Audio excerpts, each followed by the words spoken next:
আসসালামু আলাইকুম রহমতুল্লাহি অবরকাতুহ। সম্মানিত দর্শক, বাংলাদেশে অনেক দিন ধরেই সেনা শাসনের গুঞ্জন শোনা যাচ্ছে।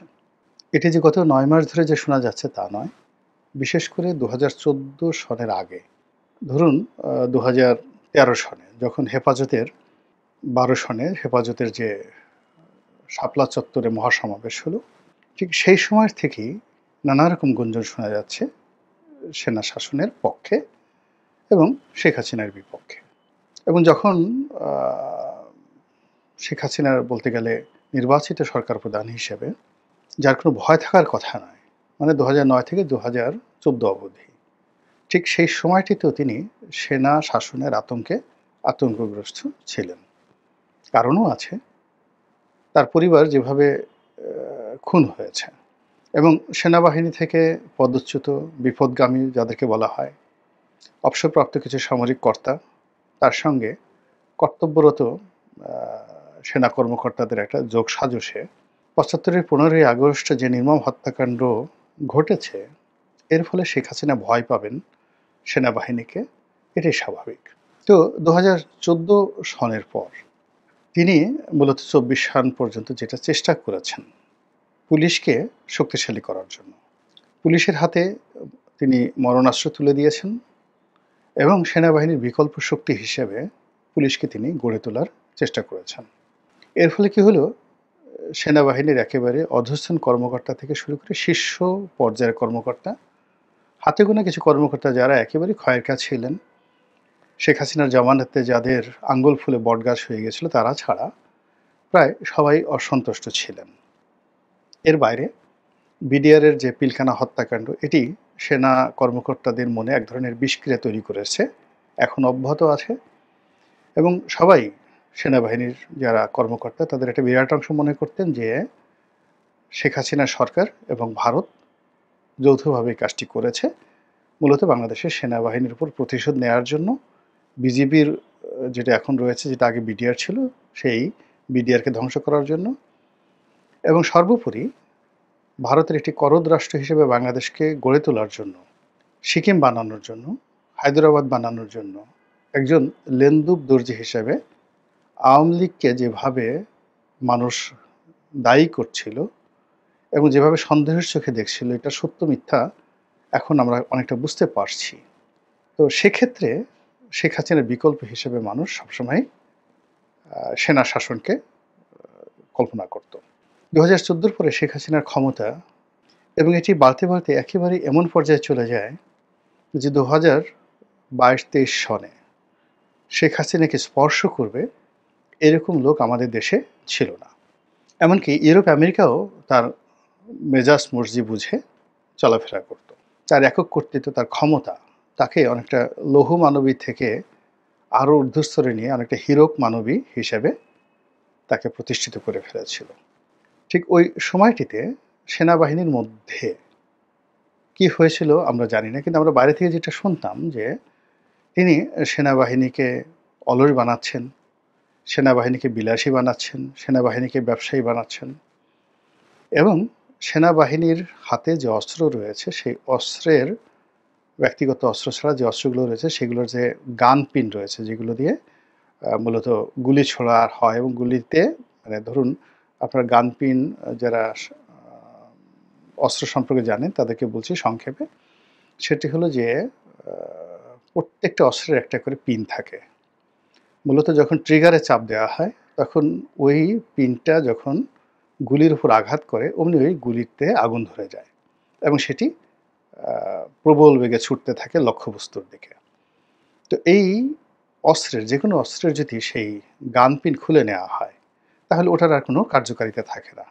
তো বাইরে যে গুজবটা ছড়িয়ে পড়েছিল যে সেনাবাহিনীর যত অস্ত্র রয়েছে সব অস্ত্রের যে গান পিন, এটা শেখ হাসিনা খুলে নিয়েছে, এটা আমরা তখন বলতে পারিনি, কিন্তু এই কথাটা কিন্তু সব জায়গাতে ছড়িয়ে পড়েছিল এবং সেনাবাহিনীকে ৩ বেলা খাবার খাইয়ে, দামি দামি গাড়ি দিয়ে, তারপরে তাদেরকে লেফট রাইট কম করতে হবে, ইচ্ছা করলে ছুটি নিয়ে বিদেশে যেতে পারবে, লোন পাবে, প্লট পাবে, এরপরে তারা যদি ইচ্ছা করে বেল্ট নাও পড়তে পারে, এরকম যে বিধান অপশন নাল করে দেওয়ার ফলে কি হলো, তাদের মধ্যে প্রফেশনালিজম বা দক্ষতা এটা অনেক কমে যায়।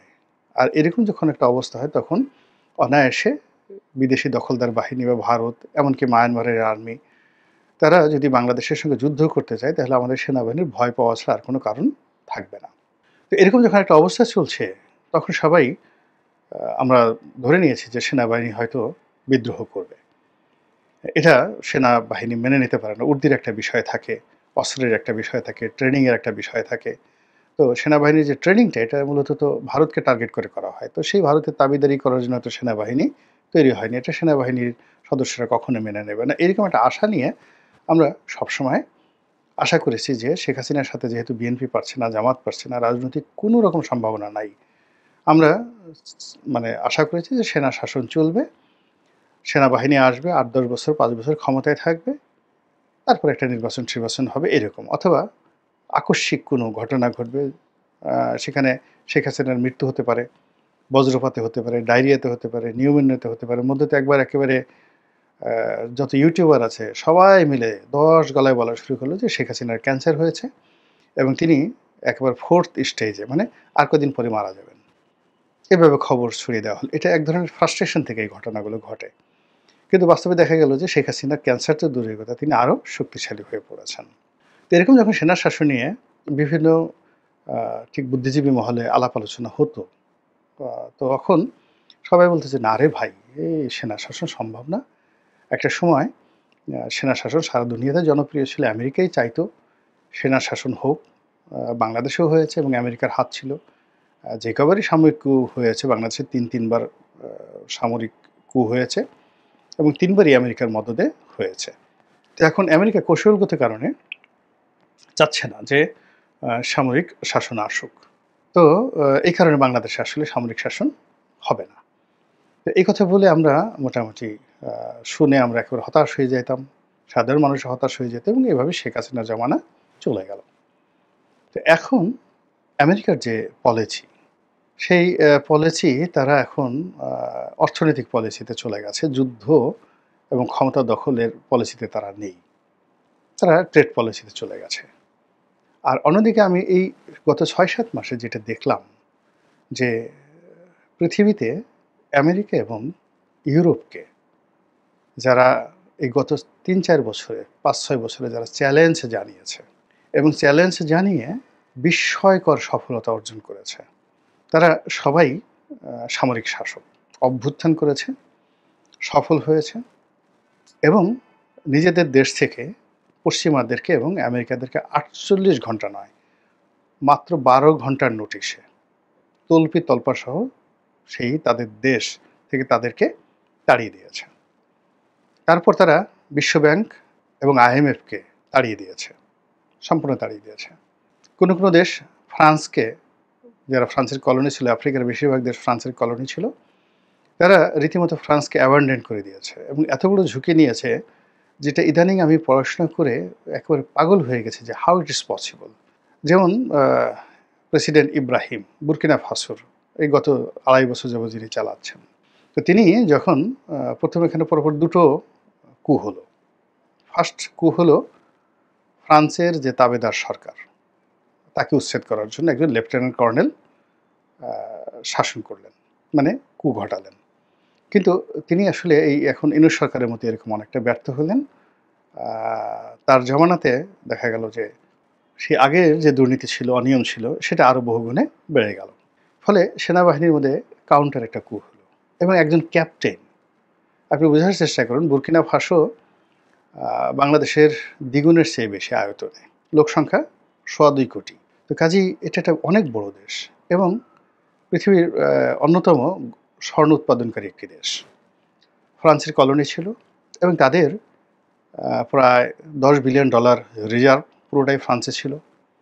তাদের ভাষা, জাতীয় ভাষা ফরাসি এবং তাদের যে মুদ্রা, সেটা হলো ফ্রান্সের মুদ্রা। তাদের নিজস্ব কোনো ছাপানোর মুদ্রাও ছিল না।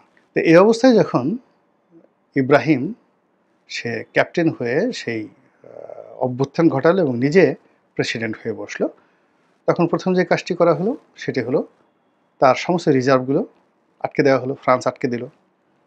সমস্ত মুদ্রা বন্ধ করে দেওয়া হলো এবং তাদের দেশের যত বিনিয়োগ, গোল্ড মাইন থেকে শুরু করে বড় বড় শিল্প কলকারখানা সব ফ্রান্সের দখলে, এবং সব জায়গায় তারা এমবার্গো দিয়ে বসলো, এবং একই সঙ্গে IMF এবং বিশ্বব্যাংক তারা এখানে নিষেধাজ্ঞা জারি করলো।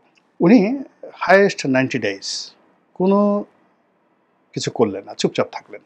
তিনি শুধু জনপ্রিয়তা অর্জন করলেন, বাড়ি বাড়ি গেলেন, ডোর টু ডোর গেলেন, এবং অভ্যন্তরীণ তার যে সম্পদ আছে, টাকা, মুদ্রা, এইগুলো নিয়ে যেন জনগণ সন্তুষ্ট থাকে, এই 90 days বসে তিনি এই চিন্তা করলেন। কোনো বিনিয়োগ দরকার নেই, কোনো কিছু দরকার নেই, শুধুমাত্র তার যে লোকাল যে প্রোডাক্ট আছে সেই প্রোডাক্টের উপর যেন তিনি দেশ চালাতে পারেন। এবং 3 মাসের পরে তিনি যে গোল্ড কারেন্সি মানে নিজস্ব মানে স্বর্ণমুদ্রা চালু করলেন, এবং অভিনব স্বর্ণমুদ্রা, এবং সেই স্বর্ণমুদ্রা মানে কারো যদি 10 লাখ টাকা ব্যাংকে থাকে, সেই 10 লাখ টাকা সমপরিমাণ স্বর্ণ তার অ্যাকাউন্টে তিনি জমা করে ফেললেন। কীভাবে করলেন? যে ওই যে যত গোল্ড কোম্পানিগুলো আছে তিনি সব ন্যাশনালাইজ করে ফেললেন, এবং ওদেরকে 10 ঘন্টার নোটিশে দেশ থেকে তাড়িয়ে দিলেন। সবাই বলল যে এরা তো আক্রমণ চালাতে পারে। তিনি বললেন যে দেখো, আমাদের এই দেশটা একটা ল্যান্ডলক, অন্তত 5টি আফ্রিকান দেশ ক্রস করে আমাদের দেশে সৈন্য পাঠাতে হবে, অথবা আমাদের দেশে বোমা নিক্ষেপ করতে হবে, যেটি একেবারে অসম্ভব। ফ্রান্স এটা পারবে না, কোনো দেশে এটা পারবে না। তো তাকে খুন করার জন্য আমেরিকার লোক ভাড়া করলো, মোসাদ ভাড়া করলো, ফ্রান্স ভাড়া করলো, কিন্তু তিনি সবগুলো তিনি ঠেকিয়ে দিলেন।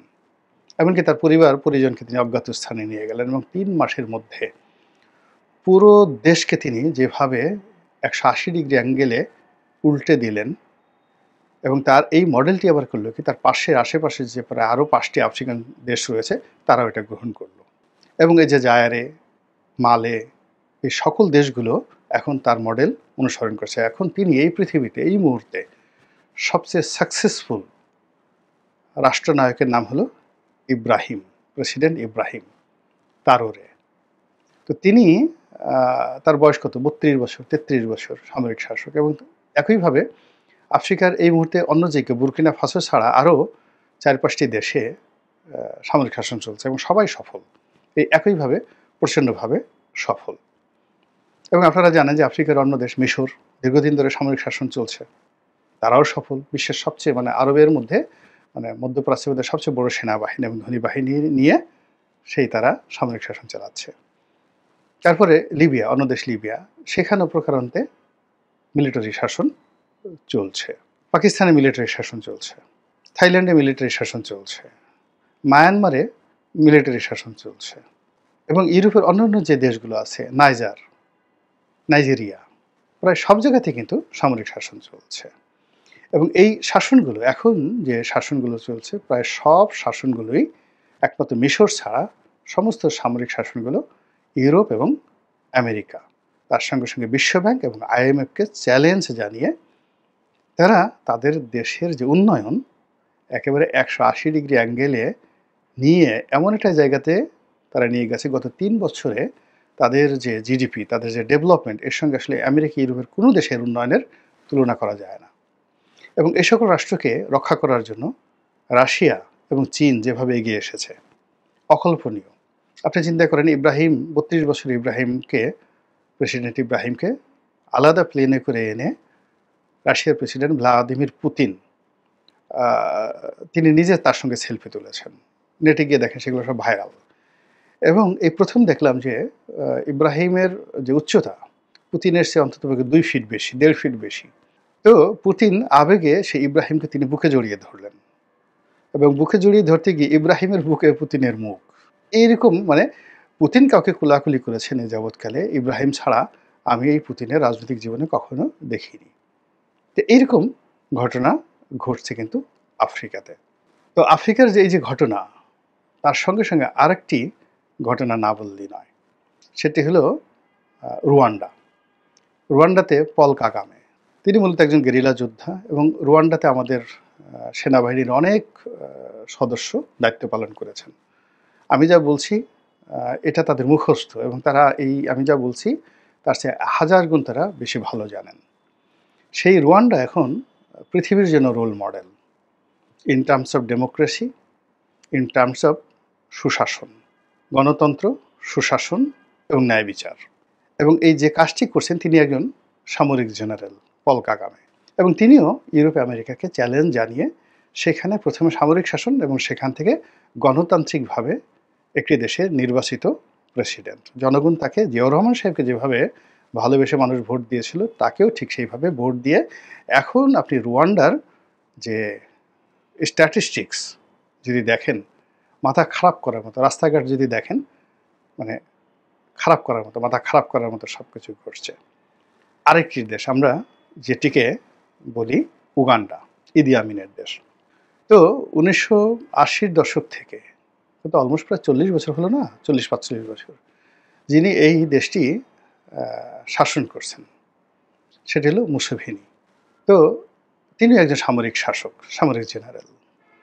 45 বছর যাবৎ তিনি উগান্ডার শাসন করেছেন, এবং উগান্ডাকে তিনি এখন যেখানে নিয়েছেন, তিনিও ঠিক সেই সামরিক শাসনকে জনপ্রিয় করে এটাকে একটা গণতান্ত্রিক আদলে, ঠিক বাংলাদেশে জিয়াউর রহমানের মতো একটা অবস্থানে তিনি উগান্ডাকে পৌঁছে দিয়েছেন। এবং তিনি যেভাবে ফ্রান্সকে, আমেরিকাকে, তারপর ইংল্যান্ডকে চ্যালেঞ্জ জানিয়ে আজকে 45 বছর যাবৎ টিকে আছেন, বিস্ময়কর। তার বক্তব্যগুলো যদি আপনি শোনেন, মানে সিলভিও মুসোলিনি, মানে মুসোভেনি, তার ইংরেজি, তার ব্যক্তিত্ব, তার পার্সোনালিটি, তার সেন্স অফ হিউমার, তার নেতৃত্বের যে গুণাবলী, এর সঙ্গে আপনি যদি ইমানুয়েল ম্যাক্রো, তারপরে Mohammed bin Salman, Narendra Modi, Donald Trump, mister Putin পাশাপাশি দাঁড়া করান, আপনি দেখবেন যে সেই মুসোভিনিকে অনেক অনেক স্মার্ট এবং রাষ্ট্রনায়ক হিসেবে মনে হচ্ছে সব দিক থেকে। তো এই যে আফ্রিকাতে যে ঘটনাগুলো ঘটছে, সাব সাহারা, পশ্চিম আফ্রিকা যেটিকে বলা হয় পশ্চিম আফ্রিকা, এবং আফ্রিকার অন্যান্য অঞ্চলে যে ঘটনাগুলো ঘটছে, সেগুলোর আওয়াজ সারা পৃথিবীতে কিন্তু পৌঁছে গেছে। আমার মতো একজন বেসামরিক মানুষ, সে যদি এই বিষয়গুলো জানতে পারে, তাহলে বাংলাদেশে যারা সামরিক ব্যক্তিত্ব, তারা কি জিনিসগুলো জানেন না? আর সেগুলো জানার পরেও আমাদের দেশে যারা বেসামরিক রাজনীতিবিদ রয়েছেন, এখনও কেউ নাকে তেল দিয়ে, কেউ নাকে নস্যি লাগিয়ে তারা দিদারসে ঘুমাচ্ছেন আর বলছেন যে বর্তমানে জামানা মিলিটারি শাসনের জন্য উপযুক্ত নয়। এবং আমরা এই যে নিজেরা গুতুগুতি করে আমরা কাদেরকে আহ্বান করছি, কাদেরকে জায়গা করে দিচ্ছি, এটি কি একবার আমরা ভাবছি? যদি ভাবতাম তাহলে কি আমরা এই কাজগুলো করতাম?